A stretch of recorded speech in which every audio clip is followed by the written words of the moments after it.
Today is a very special day because we get to play one of my favorite decks of all time. We are talking about a Mardu token list, and this particular deck runs one of the most broken win cons in current standard to date. We are talking about a card that is very appropriately named Over the Top. If you guys don't know what this card does, essentially you and your opponent both get to count the number of permanents you have on the field.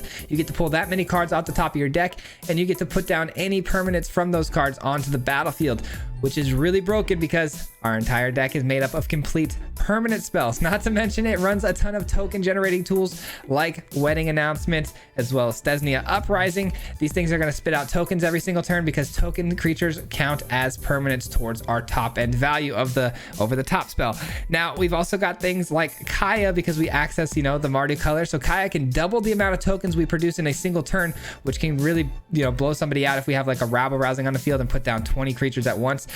We've also got things like, what else do we have here? Fable the Mirror Breaker is a good one because Fable the Mirror Breaker produces treasure tokens. Treasure tokens also count towards the total of permanents on the battlefield.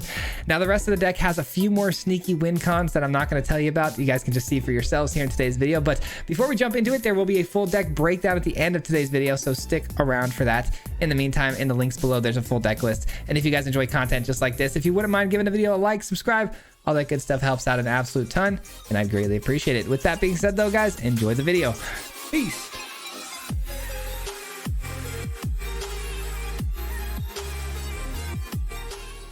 What's up, everybody? Welcome back to another video. Today we're playing some Mardu, my favorite colors, my favorite type of deck. We're playing Mardu tokens, and we're playing Over the Top, an absolutely appropriately named spell. This thing is crazy over the top with its ability to just spam just an insane amount of permanents onto the battlefield. I'm trying to think here. The opponent though, what do we want to do here?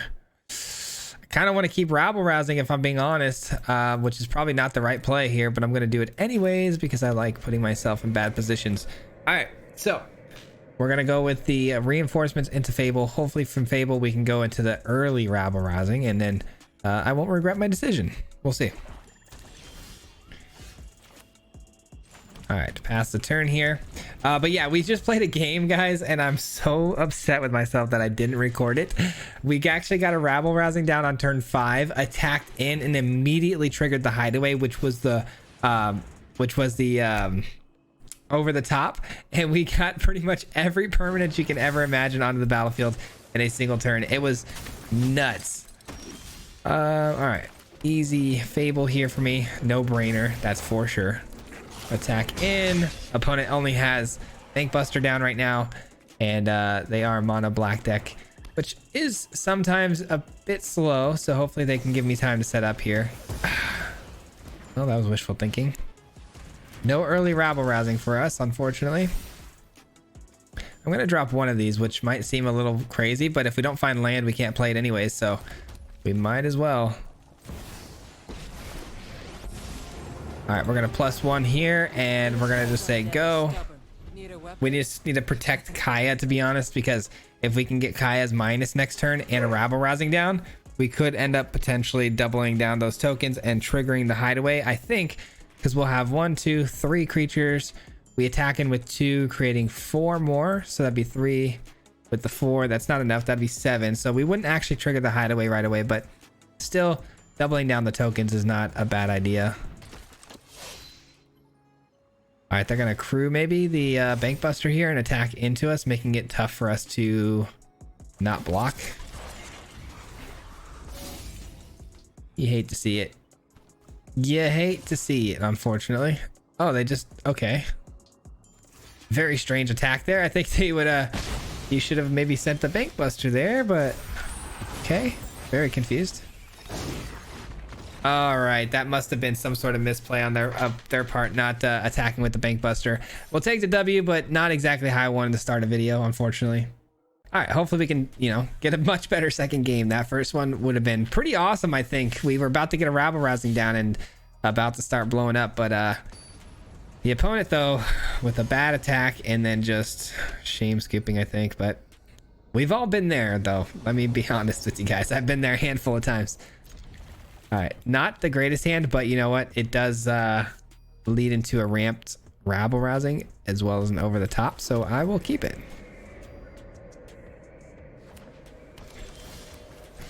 A double Edgar is not great. All right. Double white means this is not getting countered, which always feels good. I hate throwing down a Fable, the Mirror Breaker, just to get a hit with like something like a Make Disappear. That's like the worst possible feeling ever. So I'm glad we're able to get that down. We do have an Edgar to drop off with the Fable's second ability. Hopefully finding that land. Wedding announcements. Okay, so they're going to be creating some permanents as well, which isn't great because we need to make sure they don't have a lot of benefit from the over the top like we do. All right, we send this through. And I think I'm actually going to play... Gosh, what do we play here? There's not a ton of value in the rabble rousing this turn, is there? Maybe wedding announcement. The curve here was a bit weird, but it's all right. It's all right. Let's keep racking up some permanents here. And I'd rather honestly not use the treasures to cast the over the top, just because the treasures, you know, obviously play a part in the over the top.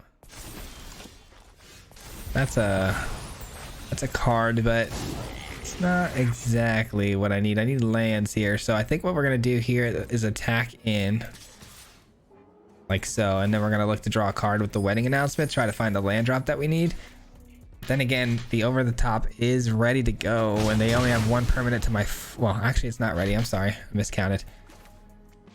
Man,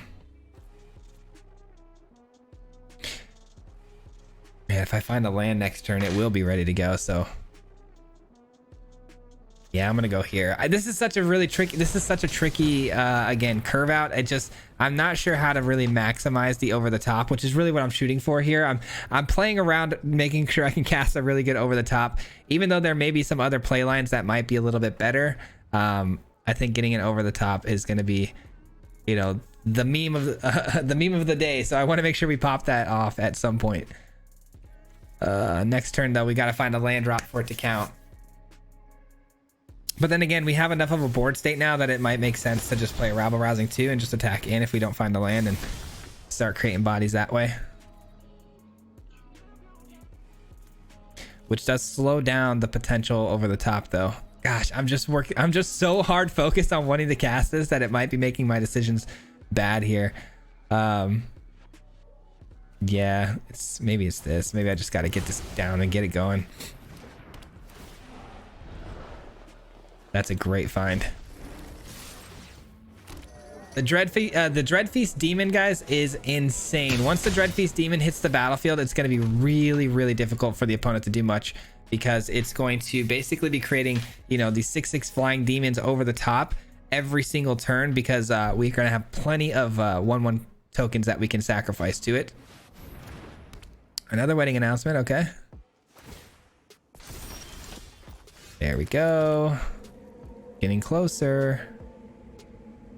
And if we attack in here, we don't get the demon just yet, so that's a bummer.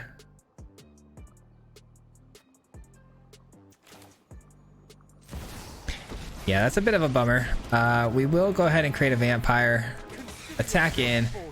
We're one shy of being able to pull the Dread Feast Demon, but we've gotten quite of a board state building up here, and if the Sorin can somehow draw us into our land drop, or even if we just top deck it, we've got the over the top, I believe, right? So we've got 5 mana, 6, about to be 7. Yeah, so we're good. This is gonna be nuts. The opponent's off way too slow of a start here. Come on, land. Oh, we do reveal this though. I need to get closer to getting that land. All right, that's a bummer, but it's a really good card. Let's attack into the opponent here and then just create this Dread Feast Demon play, and then we'll do the altar. Oh wait, we have to do that at sorcery speed. Sorry. Yeah, it's sorcery speed. Okay, so what we're gonna do here is attack through. The opponent makes these blocks, yada yada, and then we're not only just creating double the demons, but we're also now creating 3/3 zombies. like so. So these 1/1 tokens now become very significant threats here because they're turning into 3/3 zombies as well as 6/6 demons. So there's just really nothing the opponent can do here unless, of course, they drop another land here and hit us with the depopulate. So, all right, we're about to meme so hard on the opponent here on this next one. They scoop it up. Yeah, there was nothing they could do, though. The 2 flyers over the top presented lethal, so they had to scoop, but it would have been really cool to get the over the top.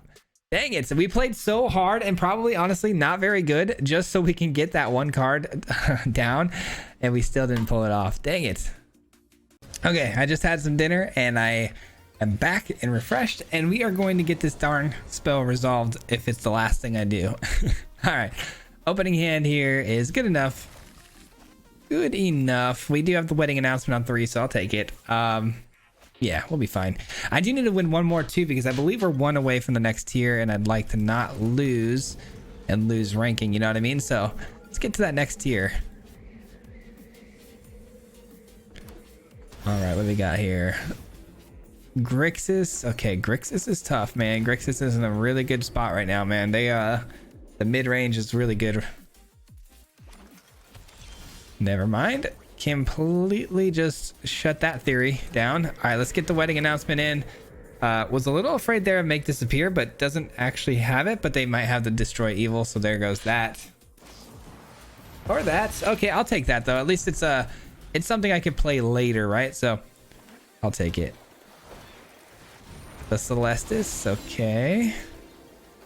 We're going to go ahead and play out what here? We've got a lot of really good 4 drops. Which one's going to get me the most value? I think it's Sorin because Sorin can keep finding me lands as well as other card draw that could potentially lead to something bigger.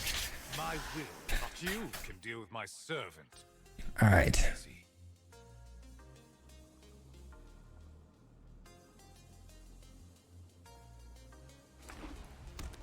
All right, what's the opponent going to have for the Sorin? I'm very curious to know. All right, so they don't play anything, which leads to them getting another card to discard.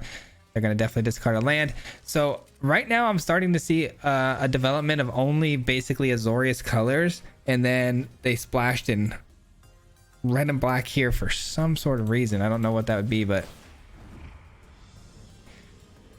All right, we do reveal this because we do gain life here when we attack, and I need to get closer to potentially finding those lands. So I'm gonna play out Edgar here because Edgar's gonna give my vampire a little bit more juice when they attack, so hopefully getting us back to 20 here. 2 wedding announcements is nice because it does create, you know, hard to deal with threats. Obviously if they hit us with a sweeper, you know, having wedding announcements on the field to regroup is nice. A Ganjo, that's pretty solid. All right. So far, haven't seen a ton of spells from the opponent, though. Just 1, really. And then they play a Ganjo, which is just another land. So, a lot of land in the graveyard. But we're in the range now of, like, Memory Deluge. So, there's a good chance our opponent here is just going to play out a Memory Deluge and find what they need. I'm going to keep drawing cards, maybe, with Sorin. Actually, we found a land. Do we need to keep drawing cards, or do we want to create more vampires? Maybe more threats.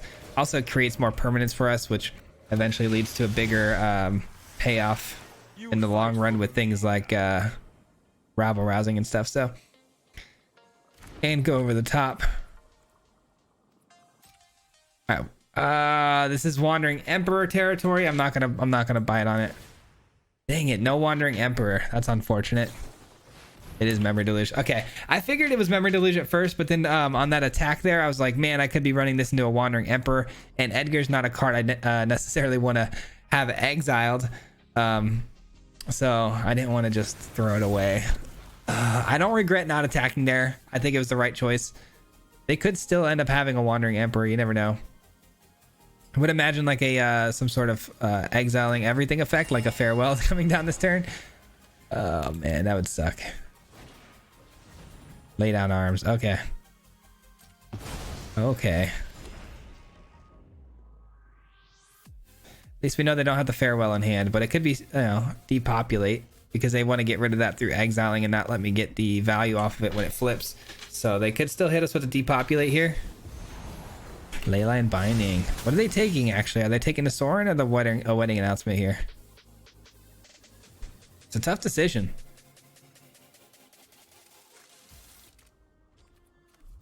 You take the Sorin, which I have a backup. I have a backup for both though, so it didn't really matter. All right, we flash in the reinforcements.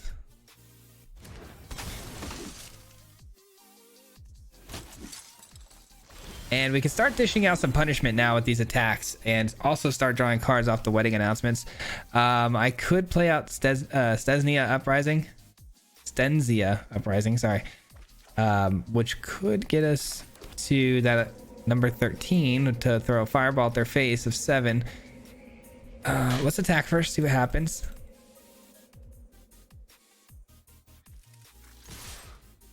Sending the whole crew here. Wandering Emperor could still be a play for sure.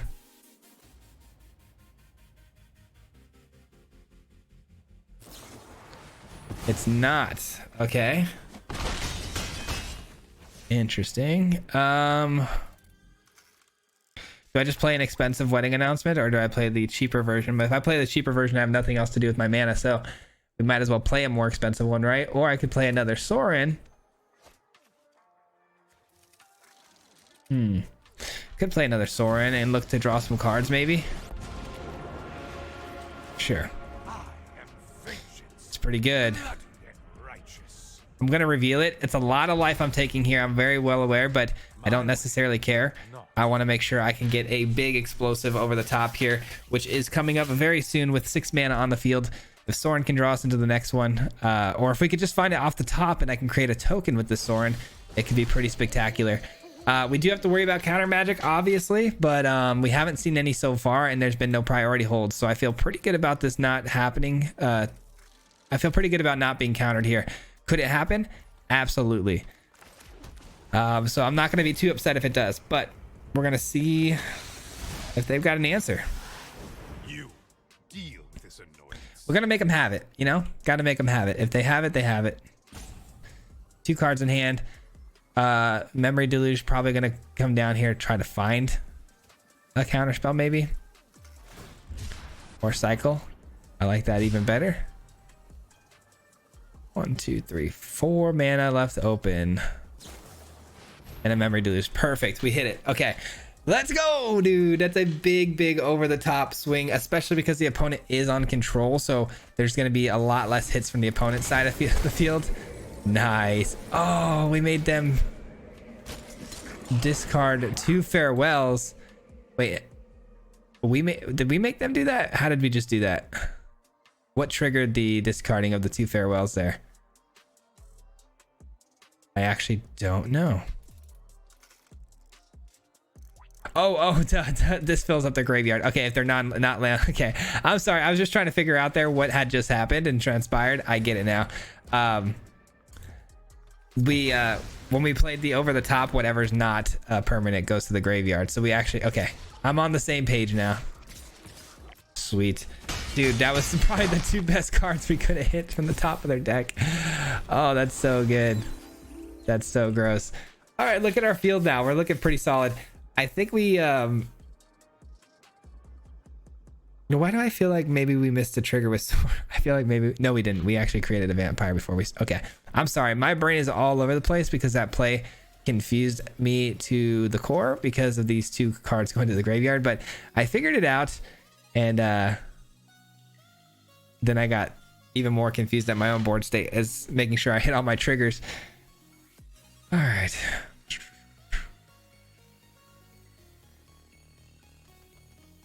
That was wild, though. That was a very wild over the top. I'm glad I pulled the trigger on it, though, because it was, you know, a little scary, especially because of counter spells they could have potentially had. But I was banking on the fact that didn't have it just because based on information I was given prior and not seeing any sort of counter spells from them.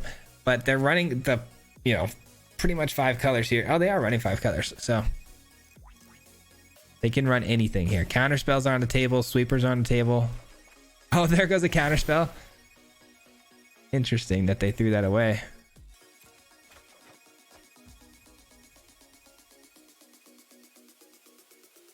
Should we do it again? Shall we do it again? I would imagine if they threw this away, they've got to have another one, right? They've got to. Let's attack first. Man, there is benefits though to playing this first before we attack, because we could end up hitting the rabble rousing. All right. They've got the counter though.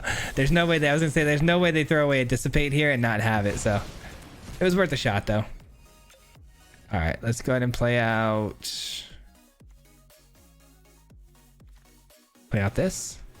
I don't want to eat up another creature here for mana, so we're gonna play this out, attack into the opponent here.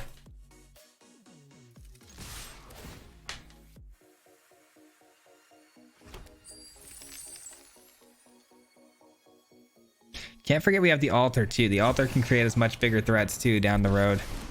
All right, I would imagine our 2/2 goblin's going to be going here because of the fact that it's getting us treasures. But the flyers wouldn't be out of the question because they're hard to defend against. Nope, they're creating a 2/2, which means my 2/2 goblin is gone.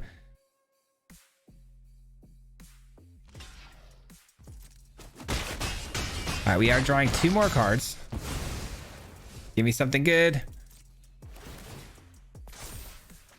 Another Sorin and a land. Okay, not necessarily what I wanted, but you know what? It'll do. It'll do. I would imagine a sweeper's coming down at this point in the game. There's no way it's not, right? I mean, we're so far into the game here. It's got to be something they have drawn by now. We did get rid of 2 farewells though, which is great. So it's got to be more like a depopulate situation. If they have a 3rd farewell here in the hand, that'd be pretty wild. But you know, that would be super unfortunate, and we'd have to just eat it.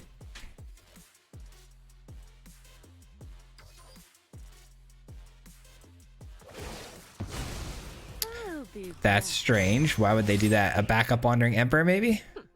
You are not much of a Memory Deluge. Okay, on the main phase. Don't expect that. Yeah, I don't know why they would have done that.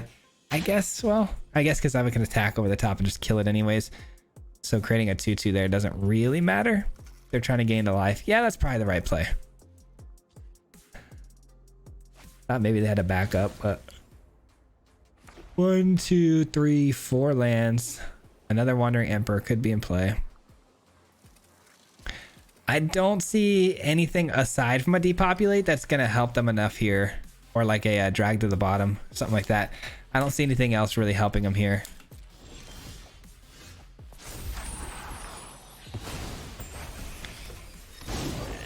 Let's draw another card here.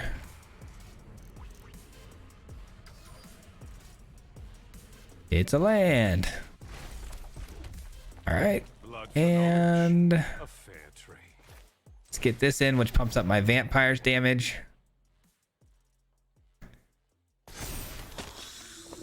And let's get this in. And then we attack with everything here, and then we're drawing cards for the attack. We're gonna draw 3 cards, and then one of mine actually is gonna flip over, making my creature stronger. 3, 6, 7, 8, 9, 10. This is exactly lethal, but yeah, they do have the Wandering Emperor. Surprise, surprise. There goes one of my 3/4s. Now you've done it.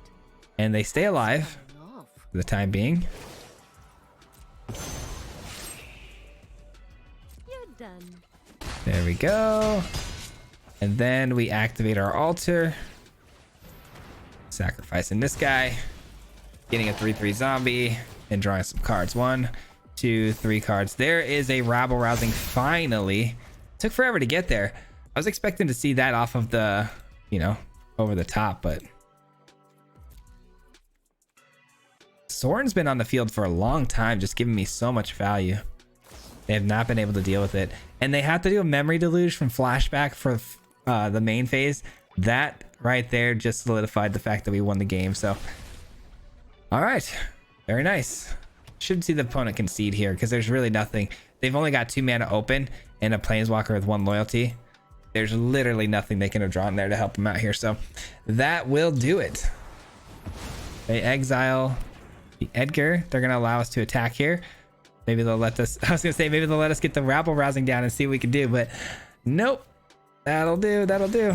What a strange game to start out with, though, man. I completely confused myself on my own over the top. Sorry for all that confusion early on there, but yeah, man, fun. That was fun. All right, into the next tier of platinum. Finally, let's go. We're making our way back, man. Too much exploring through the too much exploration of decks, man. I gotta try to figure out my decks and my plans that I'm gonna be running you know, through the play queue. But I can't stand playing in the play queue because it's not really relevant to what you're gonna see here on the actual ladder. So I can never really tell if my decks are gonna actually be good until I actually prepare myself and test them on the legitimate ladder. So I end up getting myself in these troubling situations where I'm testing bad decks that aren't working and just losing my rank. It's fine though. It's what we do.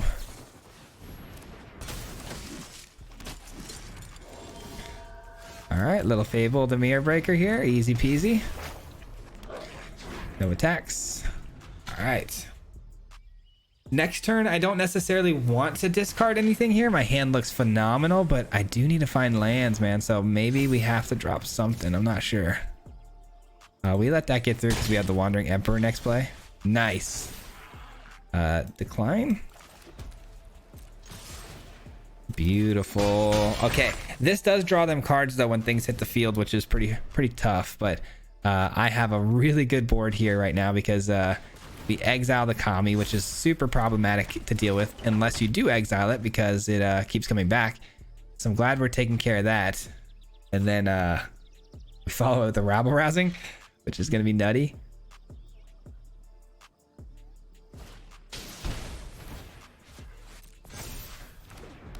And if the rabble rousing can just hit us over the top, there's no shot we don't win this game, right? All right. Love that. Back to 19, by the way. We don't hit a land drop, which is unfortunate, but still get the rabble rousing down, I mean. We don't hit it, but you know what? I'll take the Sorin. Sorin's not bad. Let's get the 1/1 counter here so we don't lose our ability to keep generating treasures. All right. Now we're at 7 creatures on the field. About to be 6, but... All right. Rabble Rousing's about to go off, which does suck, though, because Sorin's underneath it. Would have loved for something a lot bigger. Even like a Dreadfeast Demon would have been pretty sweet, but... All right, they draw a card. Kami's on the field now again. Kami number 2.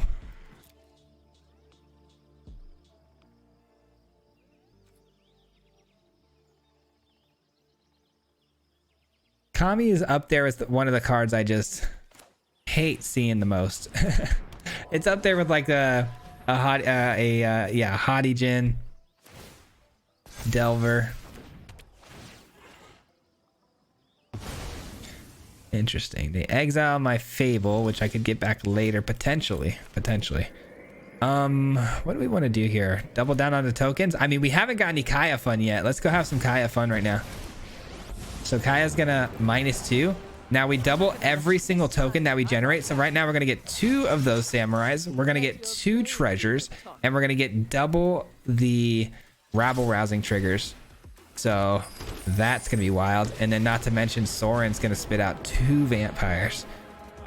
So Kaya's pretty busted, I'd say, in this deck. This is pretty wild. We have plenty of blockers. All right, let's create 2 vampires.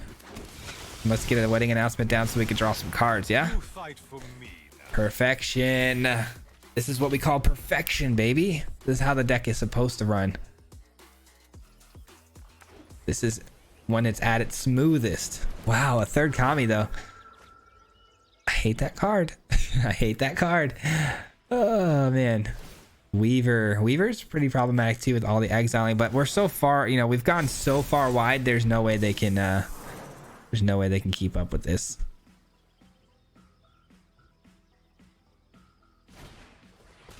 Another Weaver, wow. I mean, their creatures are definitely getting pretty big, and there's a lot of lifelink there, but shoot, I don't know, man. We have plenty of creatures to spare, though. 2, 4, 5, 6. Do I need to put 6 on it? I guess it doesn't matter, does it? Just in case. Just in case. All right. Just in case they have some sort of pump spell I'm not expecting for 1 mana. I don't believe there is, but you never know.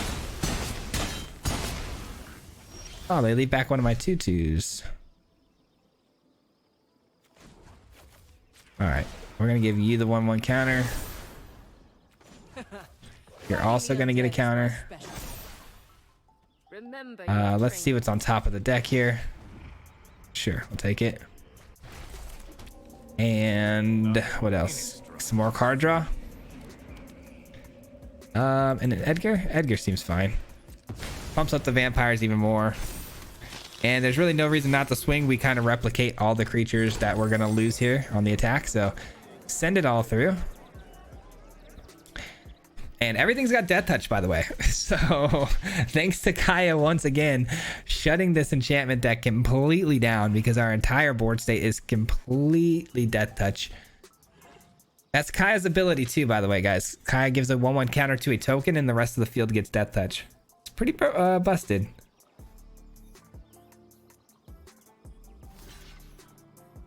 I was gonna say, they're not enjoying this decisions that they have to make here. And they just eat it, but they go to 1. Okay, they did the math pretty good there.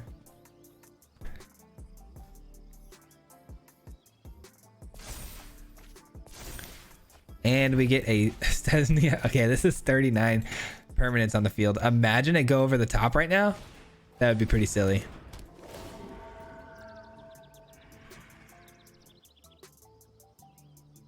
$39 permanents would be absolutely insane. We might actually end up milling ourselves if we did that. All right, this is all main phase stuff, so this has got to be game, right? The only thing that could have saved them there is some form of a sweeper, which enchantments definitely don't run those.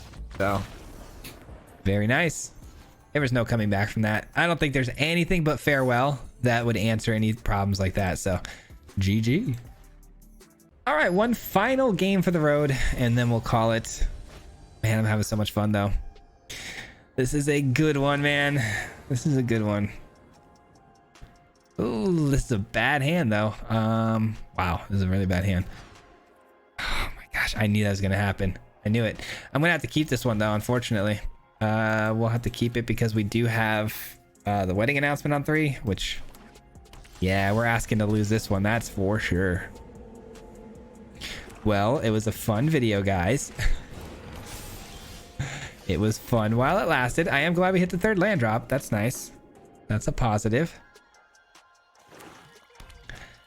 All right, well, the opponent not as aggressive as I once I considered seeing that come down. So we might actually be able to make a comeback here. We'll see. One more land and we might have something pretty special brewing here.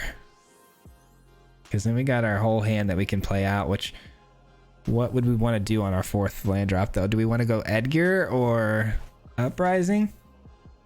I don't know if I want to go Wandering Emperor, because that's just allowing the opponent to attack with the Goblin 2 times, getting treasures, and I don't really like that idea, so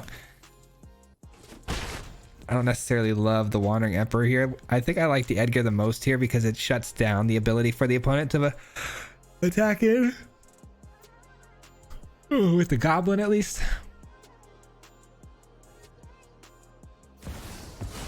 Shieldred. Okay, well, now maybe I do want to go Wandering Emperor. That's going to have to be removed.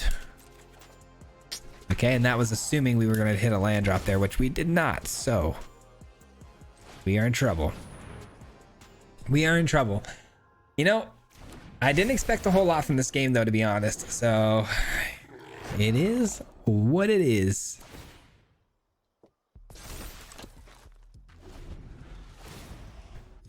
Shieldred gains 2, and by the way, they did miss our 4th land drop as well, though, so that is a little fair, but the problem is they got to go first, so the Goblin got to get some treasures going before we did, so...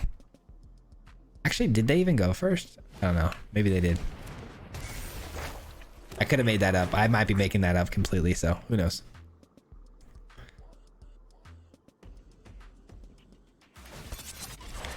They crew the Bankbuster over the Shieldred attack. I think I like that.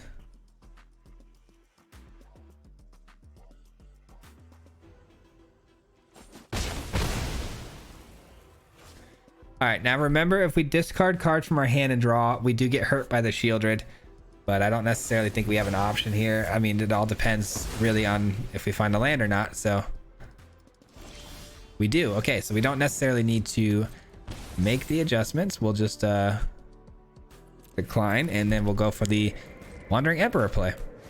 Gotta shut down this the Shieldred. Big problem, that Shieldred. All right, the opponent's still struggling though to find their lands. They see if they make some discards here. They do discard some stuff, a land, and okay, that might come back to haunt them if they miss the land drop here. They clearly had just drawn that land, so let's see if they found another one. I don't think they did, man. They made a pretty bold move there, and I think it's gonna backfire. I guess because they're relying so much on these treasures being generated too, though. Yeah, they're going for more treasures. Okay, I guess that's a good way to do it.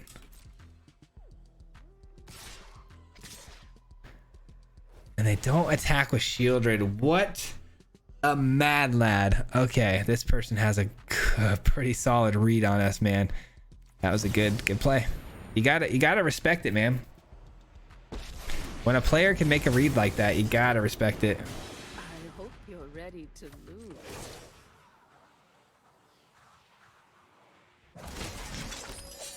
They had a good beat on us. Some kill spells maybe coming down here. Go for the throat sort of stuff. Yeah, Infernal Grasp. Close enough. What about for the 2/2? Are you gonna let me block the original goblin here? Are you? You are. Okay. Alright, I do have the ability though to -2 still on the Kiki Jiki. That sounds funny when I say it that slow. Kiki Jiki. Yeah, we're in trouble though, my guy. We're in trouble. Definitely doing that. Definitely taking it out.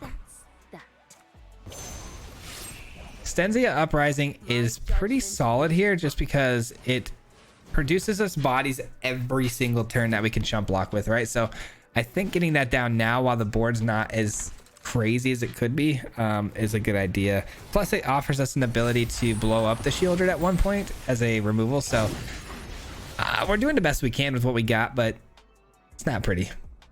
It's not pretty. Still shocked the opponent threw away their one opportunity at a land drop there, but to each their own, I guess. More fables though. How many fables? That's their third fable already. Unbelievable. These goblins have single-handedly saved the opponent here from destruction. All right, they're crewing up. They're offering a trade. I will take it.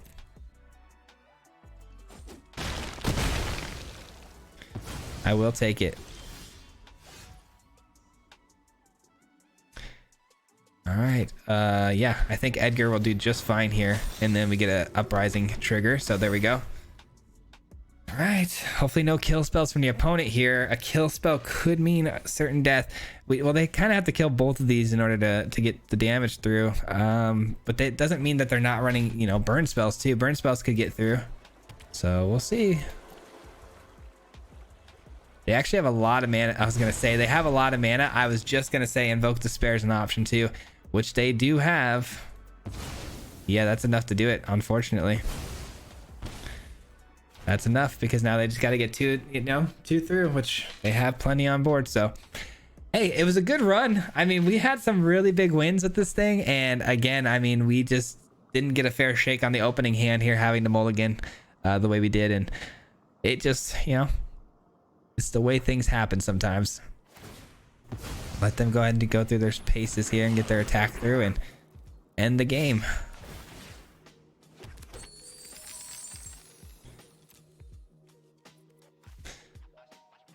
All right.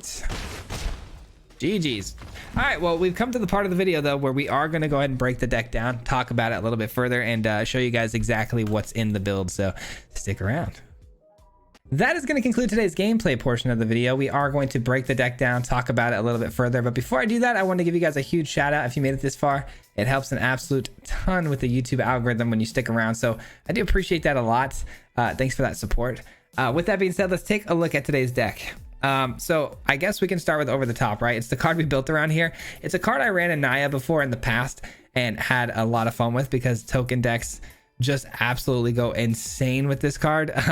It can produce so much value as long as your deck is made up, of course, of a lot of permanent cards, if not all permanent cards, which we did here today. All of our cards produce tokens as well, so I thought that would work really, really well with Over the Top, and I was right. When this card goes off, though, it is a value explosion. Not to mention if we can get it underneath the rabble-rousing as a hideaway card, and then when the rabble-rousing triggers its 10th token, it hits the Over the Top. There's really no coming back from that. It's one of the most broken win cons ever because if you pull it off, you win the game. There's just almost nothing the opponent can do unless they have a farewell the very next turn. There's nothing they can do to win the game. That's about it. I wanted to make sure that wasn't the only win con, of course. Obviously, rabble rousing can get the job done as well. But I usually have something to pair well with the rabble rousing to pump up the squad a little bit in the trenches to pump up the tokens or turning my tokens into something else. So today I also splashed in a Dreadfeast Demon. If we can get this card down on the field, it can turn all of our 1/1 creatures into these 6/6 demons. Those demons then create other demons. So every turn it goes from 2 to 4 to 8, so on and so on. And this card can run away with the game very fast.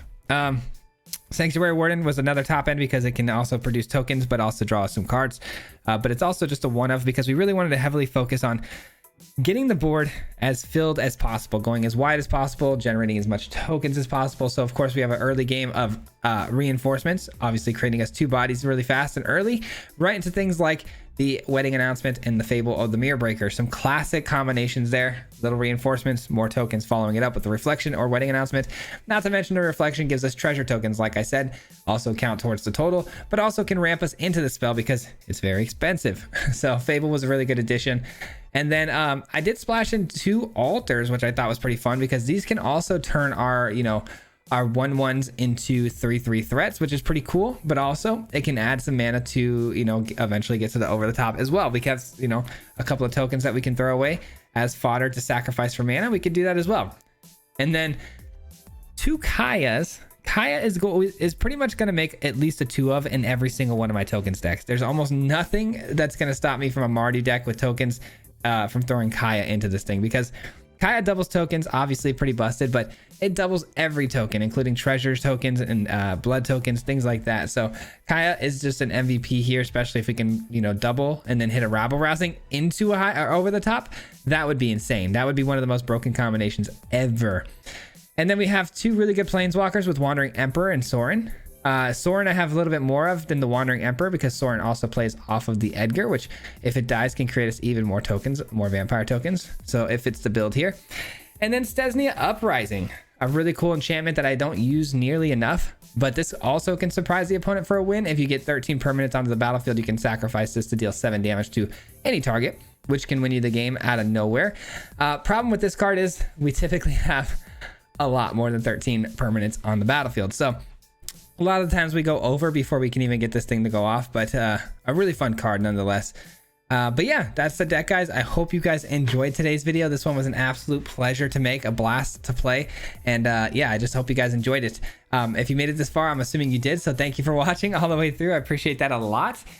Before I get out of here, a huge shout out though goes to the Mardu Mob. As always, if you guys don't know, the Mardu Mob is the membership program here on the channel, so huge shout out to them for helping support me, financially through their monthly memberships. I got to give them a huge kudos at the end of every video. Also, I am going to be editing in the next 5 to 10 minutes. The box opening video for the Mardu Mob should be coming out tomorrow. If I'm on time with that, that should come out tomorrow for you guys. And then tonight, there'll be a live stream, so be on the lookout for that. If you guys don't know, we go live here on YouTube every Wednesday night. So be on the lookout for that, or hit the notification bell so you don't miss out. And that'll do it. With that being said, though, guys, hope you guys have a wonderful day, and we'll see you guys tomorrow on the next one. Till next time, peace out. Hit him 3 times like a hat trick. The name is Fizzy, no Patrick. If you play him, then it's tragic. Hit him with the mythic, yeah, that's magic. MTG, that's what you'll see if you like and subscribe. Where's the upload, man? Man, all of the time. Coming with the best decks, this is the meta. This ain't cheap, yeah, it's custom to cheddar.